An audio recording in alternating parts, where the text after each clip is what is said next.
Je me revois de retour après avoir fait une vidéo de 54 minutes. Mais il y a un sujet qui me tenait à cœur. J'ai commencé à en parler, je crois que c'est 15 minutes avant la fin. Et après, je suis parti sur l'Europe. J'ai parlé des employeurs et je suis parti sur l'Europe. Mais pour tout vous dire, je pourrais parler pendant des heures. Je vous dis, j'ai tellement de trucs à dire que je pourrais parler pendant des heures. Et sur cette plateforme, on le sait très bien. IEL le sait très bien. Alors, oui, j'ai commencé à dire, oui, les employeurs, c'est à un moment donné pour ceux qui sont toujours, qui ont toujours une entreprise. Parce que comme je dis, le vœu de l'État, et je vais le redire parce que j'ai dit dans la vidéo, mais je vais le redire, vu que c'est la fin des Jeux Olympiques, le vœu de l'État, c'est de mettre la France en faillite. Et là, ça se présente bien, parce que c'est la fin des Jeux Olympiques. Donc, généralement, les Jeux Olympiques, les Anglais, ils appellent ça un éléphant blanc. Donc, ça coûte la peau du cul au pays, sous le couvert de il y aura des emplois, mais en fait, entre guillemets, ça coûte la peau du cul, et après, il faudrait payer pendant des années. Ok, c'est une manière de mettre un pays, de plonger encore plus un pays dans la dette. Donc, en ce qui nous concerne, ce qui va se passer en France, ce qui est prévu pour la France, c'est ce qui s'est passé avec la Grèce au moment de Athènes. Je crois que ça s'est passé. Donc en gros, les Jeux Olympiques à Athènes, financièrement, c'était un désastre pour eux. En plus de ça, autant que je m'en souviens, ils étaient toujours sur leur monnaie locale. Et je me demande si ça n'a pas été une punition bien enfoncée, bien faite par la BCE. Ok. Et pour les obliger à rentrer en Europe, dans l'Europe. En sachant qu'on est sur du socio-politico, machin chose. Ok, des trucs qui remontent, soi-disant, à l'Antiquité. Okay. Mais je vais revenir sur mon point, c'est que 2020, c'est une opportunité pour les employeurs, en ce qui me concerne, pour ceux qui ont toujours une entreprise et qui peuvent toujours exercer, hein, qui peuvent toujours continuer à faire tourner leur activité, où vous pouvez, alors, je mets à part les employeurs qui sont sur le côté obscur de la force. Moi, je parle de ceux qui ils ont créé leur petite entreprise pour le bien des autres, ok. Ils emploient leurs salariés, ok. Ils respectent leurs salariés, ok. Et ils essayent de redonner à leurs salariés ce qui leur est dû, en fonction du travail qu'ils font pour eux.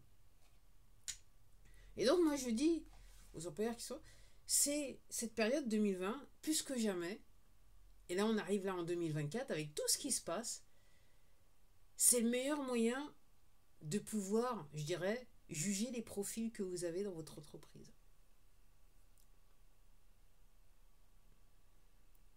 Dans les mots les faibles, et ceux qui peuvent, et ceux qui sont porteurs. Et je suis sûr que certains d'entre vous, vous avez été surpris. Si on vous avait dit de parier sur certaines personnes ou d'autres, ok, vous n'auriez pas fait certains paris. Vous auriez, enfin, personnellement, je pense que vous auriez perdu certains paris. Parce que là, les gens, depuis 2020, se révèlent sur leur vrai jour. Autant avant 2020, il était encore possible de se cacher derrière machin chose, de prétendre. Là, 2020, après 2020, et là maintenant, on est en 2024, les gens, ils peuvent plus rien prétendre. Ils peuvent juste continuer à se mentir, mais de toute façon, ils vont payer le prix. Et là, on paye tous le prix du fait que 90% de la société continue à se mentir. Ce qui va nous emmener vers un effondrement économique. C'est ce qui est programmé. De toute façon, c'est ce qui était programmé à la base. Après, après l'histoire, et je fais cette vidéo exprès, c'est de dire quand est-ce que les gens se réveillent. Après les Jeux Olympiques, les gens sont pas plus concernés que ça, dans le sens que moi ce que je vois autour de chez moi, il y a une atmosphère, okay, qu'on pourrait lacérer au couteau. Tellement c'est profond, tellement c'est chaud.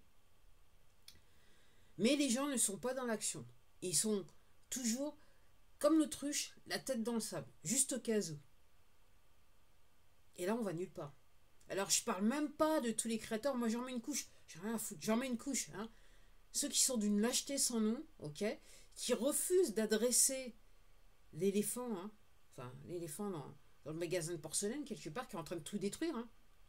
Ok. C'est, je trouve ça fascinant. L'égoïsme profond.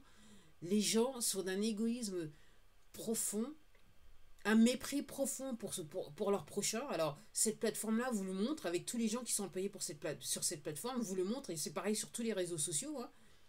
Toutes les grandes organisations qui font tourner, soi-disant, le pays, donc c'est les trucs des poteaux, donc ils vous montrent là, à fond la caisse, le profond mépris qu'ils ont pour les gens, ok. Et les gens, personne ne réagit. En apparence, personne ne réagit. Tout le monde continue à subir. Je dirais il y a que des charlots comme moi qui s'en prennent plein la gueule, ok, et qui n'ont pas peur.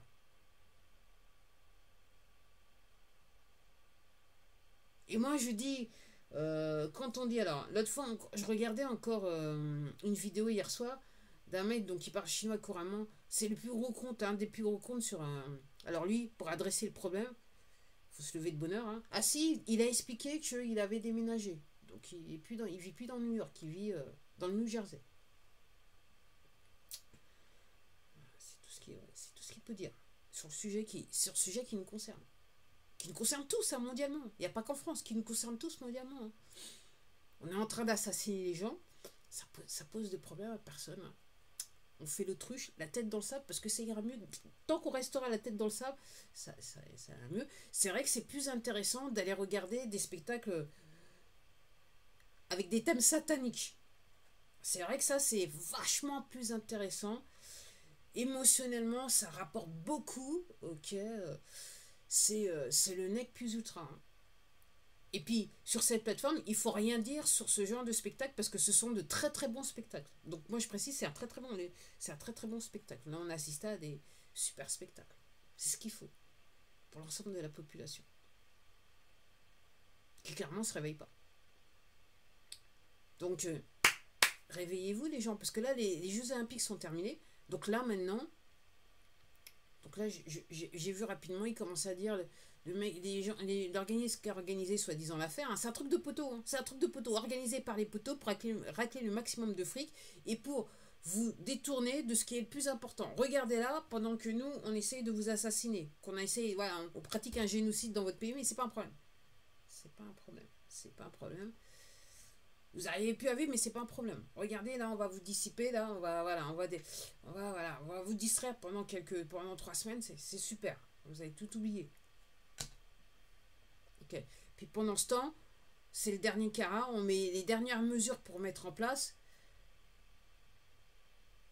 pour créer la crise économique. Artificiellement créer la crise économique. Parce que tout est artificiel, messieurs, dames. Tout est artificiel. Tout est orchestré dans les coulisses. Rien n'est vrai. On devrait vivre dans l'abondance, Poilani, next. Mais c'est ce que les poteaux ne veulent pas. À leurs yeux, il n'y a qu'eux qui peuvent vivre dans l'abondance. Alors, il y a certains tiers. Hein.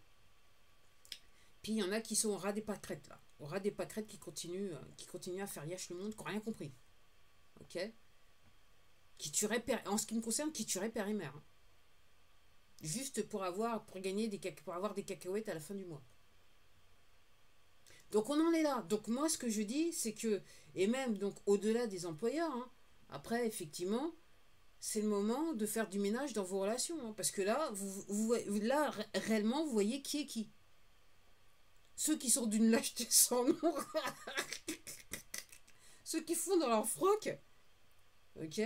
Et ceux qui sont tellement mentalement atteints que vous ne pouvez plus rien pour eux.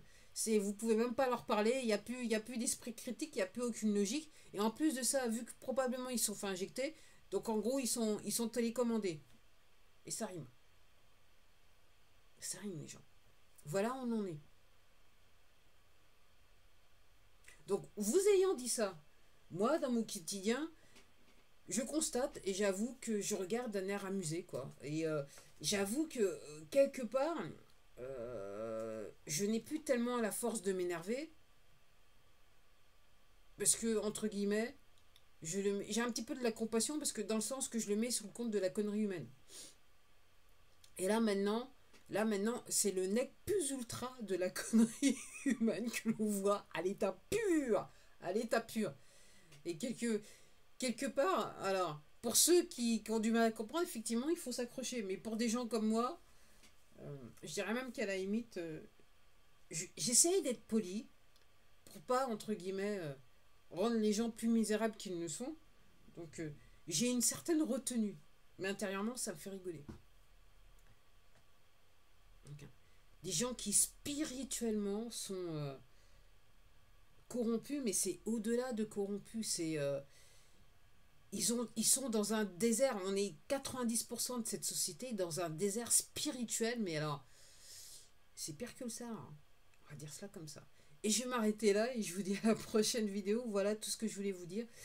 Là, c'est le moment, c'est le grand moment de l'existence hein, où on peut distinguer hein, des bons des mauvais. Et curieusement, ils n'ont pas les profils qu'on vous aviez l'habitude, donc qu'on vous dit que vous aviez l'habitude de penser qu'ils avaient. Du genre, même moi je suis paumé là à faire. Allez, à la prochaine, il faut que je vous arrête là, il faut que j'arrête après. Ça fait plus d'1 heure de vidéo. C'est bon, c'est terminé. Allez, à la prochaine.